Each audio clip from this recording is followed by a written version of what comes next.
we'll get the presentation started. Thank you very much. Go ahead, Great. Jack. Okay, thank you very much, Edgar, and hello, everybody. Let me literally take control of the screen here, and hopefully that there's no glitch when that happens.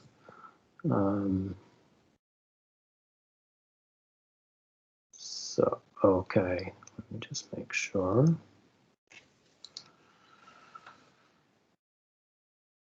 Are you seeing my presentation?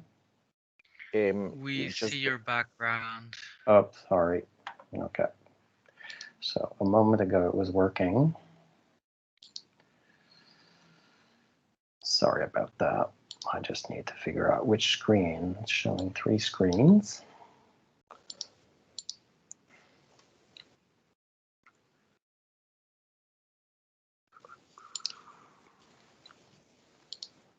Does this work? Yeah. If you put it in a screen mode. Yeah, perfect. Okay, Perfect. great. So, can decentralization improve education in Myanmar? What I want to do is basically walk you through, for the next 15 minutes or so, some of the basic points that have come out of our reflection, preliminary reflection, and research on the question of education in the broader context of decentralization in Myanmar. So, if we just put you back into how we are thinking, anyways, of this broader context.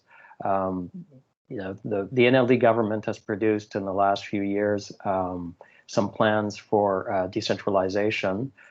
Those plans have been part of what is an announced attempt at decentralizing more powers under the 2008 Constitution. However, there have been really minimal aspects to this decentralization that have taken place, and to some extent, there's a lot of reflection that can be put into what are the areas in which decentralization might actually be productive.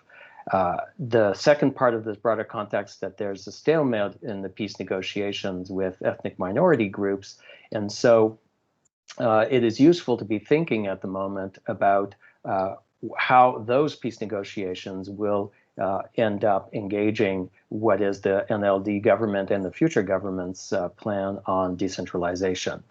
As we know, the Constitution of 2008 does provide a framework for decentralization, but it's very minimal. I presented before, I think, to this audience our general view on decentralization. Happy to come back to that. But overall, the 2008 Constitution is very directive about very specific areas that are decentralized. Education remains pretty much a centralized area that remains the main jurisdiction under the union government. So the question becomes, why talk about education and decentralization in Myanmar, given that it so clearly has been a national initiative and a national system of education?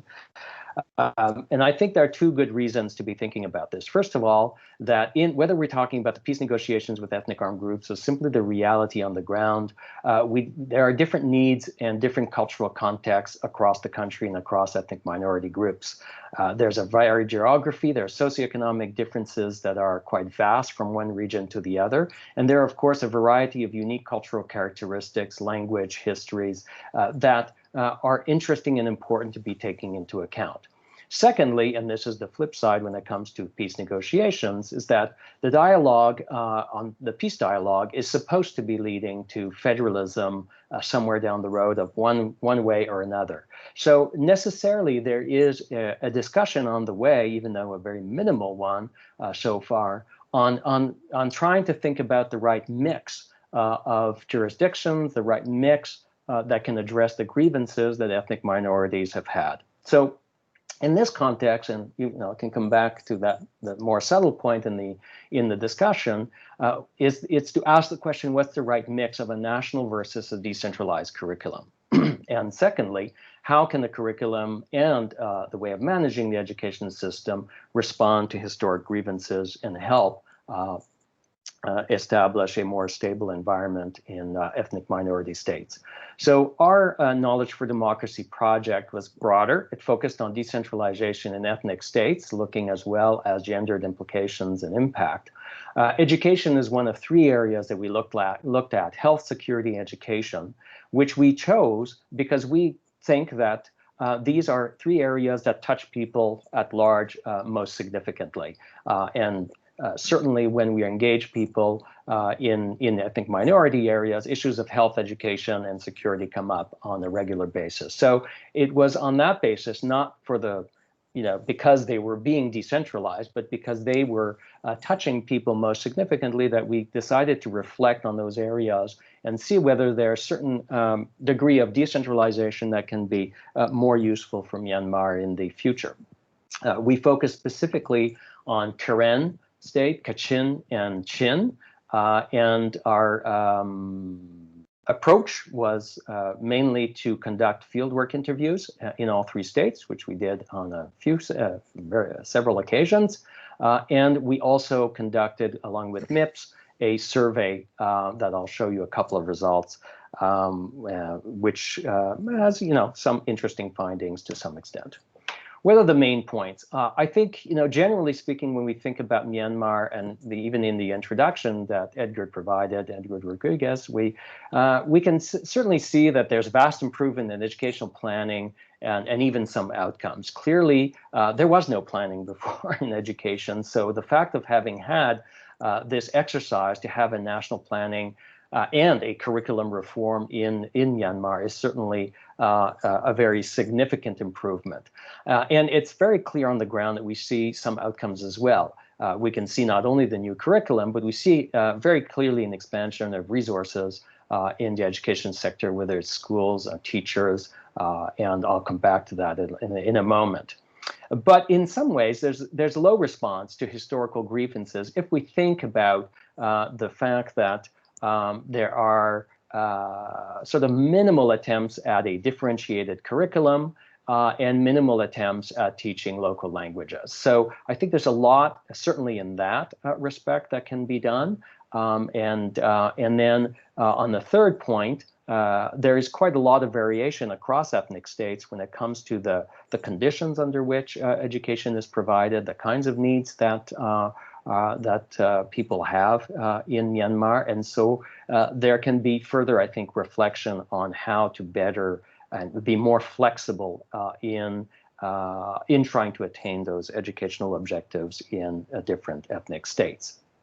So very, very briefly, the previous regime essentially had established the template of what the educational system is like. It's a highly centralized system with a national curriculum and a very regimented set of steps to progress through the curriculum and to finish with what are called these matriculation exams that are basically national exams. And that has in itself some important repercussions, which I'm happy to talk about later.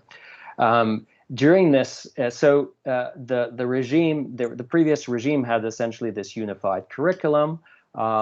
For the most part, very poor planning, not a whole lot of planning in terms of curriculum renewal, and certainly the state of schools, teachers was very poor at the time of the transition. And there was no official teaching of local languages. Essentially, the previous regime in particular had a Burmanization policy that intensified actually the repression of local languages relative to even the earlier Ne Win regime. So when we have the transition to the USDP government and then from the USDP government to the NLD government, there certainly has been, as I said, a great leap in improvement in the educational system. The national curriculum reform is quite extensive. It certainly has drawn a lot of enthusiasm in terms of establishing a whole new structure that is extremely challenging to implement on a general basis, in part because they've reformed even the structure of the various grades and to basically emulate some of the structure that you see in North America or elsewhere.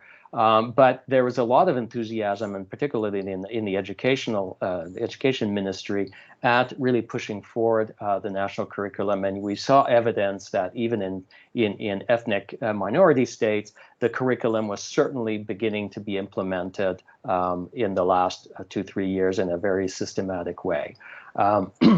Languages, however, are a little bit tricky in terms of the situation in ethnic minority states.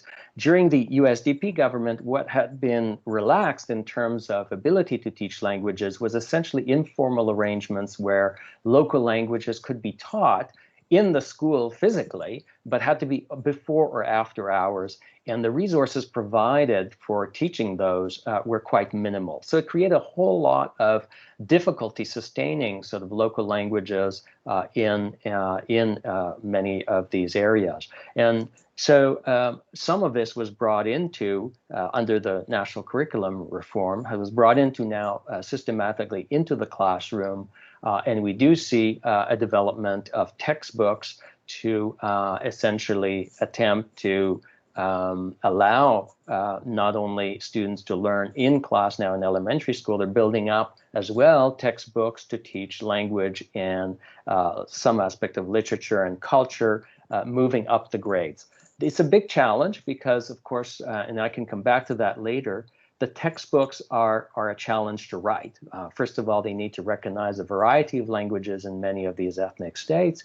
And then secondly, they have to negotiate basically with the ministry what is the content that can be allowed in those textbooks, which creates, of course, a little bit of controversy when it comes to identifying relevant cultural material that can be inserted in these textbooks. Third improvement, there's certainly the teachers have been better paid, which has been a big issue because prior to and a slight increase in teacher pay, very difficult to attract teachers to ethnic minority areas.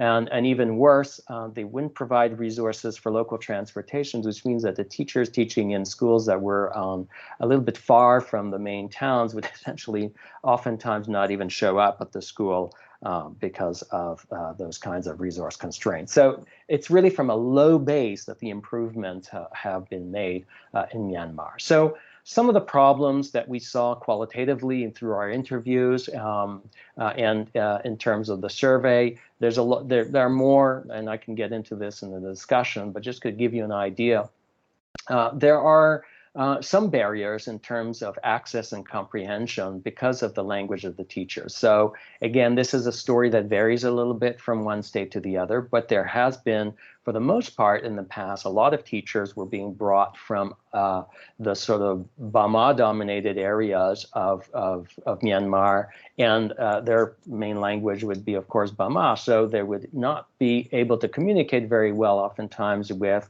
students who would not yet have acquired the Burmese language and were still speaking mainly their local language.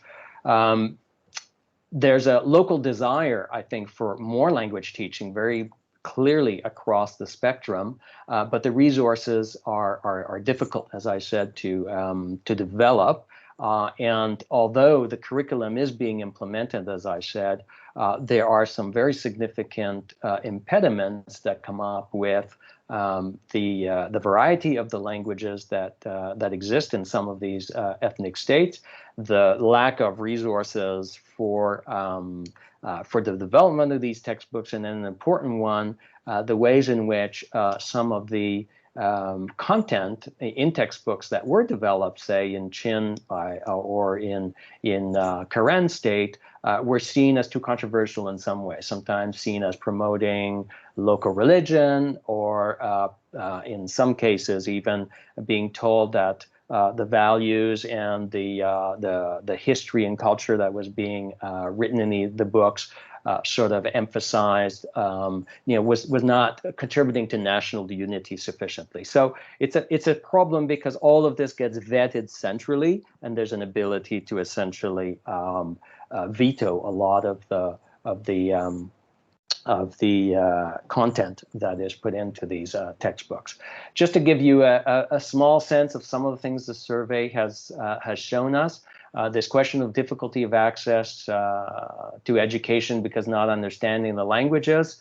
As you can see, what I've circled, it is clearly a problem in Chin State, not as much in Kachin and Kayin, although close to 10% means that it does create an impediment for a fair amount of the pupils, and something needs to be done in that respect. But it's glaring in Chin when you see a 36% of dissatisfaction in terms of inability to understand the language of their teachers. If we look at the question of whether respondents want to learn their mother tongue in the school, it's interesting that, of course, the Bama come out as 93%, and you might wonder why the others are lower. They're clearly high, very high. Clearly, all of the groups would like to see more teaching of their mother tongue in the school. Why it comes out slightly lower, this is again something to get into the discussion, is that there is a sense, of course, that Bama is the language of to get access to university, to get access to jobs and opportunities. And so there's a bit of a hesitation in ethnic minority areas of how to integrate more acquisition of their local language, while at the same time making sure they have the right linguistic tools to obtain jobs that require Bama. Learning about one's ethnicity and language is a priority for respondents as well. So across the board, you can see that's over 80% in terms of all groups wanting to know more about their own ethnicity and language. And as I said, we need to wait and see. What I think the new curriculum does provide some ability for state level committees to develop a curriculum that will address some of this, but we do need to see how this is done and how restricted the content might be for reasons I've noticed already.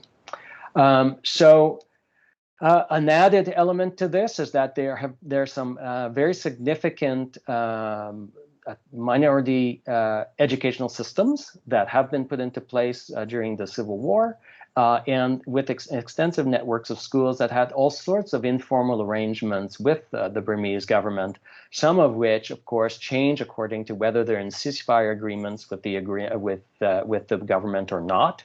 And so those there are certainly three very important ones: the Mon National Education System with more than 130 schools, and then there are similar systems in the Karen State and Kachin State as well. Now, there are, in those schools, of course, they already have developed some textbooks. They also have a whole curriculum on a number of subject matters, and that's very sensitive to them as to how they can integrate some of their own educational system to the national system. And given that it's not differentiated in terms of the national system, this is going to be a significant area, I think, of discussion in the political dialogue. So finally, what is the argument for decentralization in education, and at least to reflect about the possibilities? I mean, I think it's pretty clear when we look generally about the role of education in ethnically divided societies, that it does that a certain amount of allowance of control over education by ethnic minority groups does tend to allow better address local grievances and local specific needs. I haven't talked at all about anything else but language and culture, but of course, Chin State has very, very different socioeconomic conditions than, say, Karen State, and so it may be there are some ways in which the curriculum would be more adapted to the situation in Chin State if that window of opportunity were allowed. Of course, it's best done, these kinds of measures, when you have significant fiscal power and local participation, design, and implementation at least the state level, if not the local level. But the current constitution, of course, is very, very restrictive in this way. What is basically under the control of the states is a deconcentrated ability to manage teachers, for instance, or to make requests for improvements of buildings. There's very low involvement of the state government in any questions that have to do with the management of education, and not at all in terms of the curriculum. And so there's certainly some space here that could be done in the context of Myanmar to reflect a little bit more on how, over time, the curriculum can be adapted to better reflect local needs, and certainly more significantly have better resources in planning, administration, and teachers at the state level. This is a problem that's more generalized. We found that there's frustration at the state level in many areas, including education, that they can do very little without basically requesting budgets, making plans.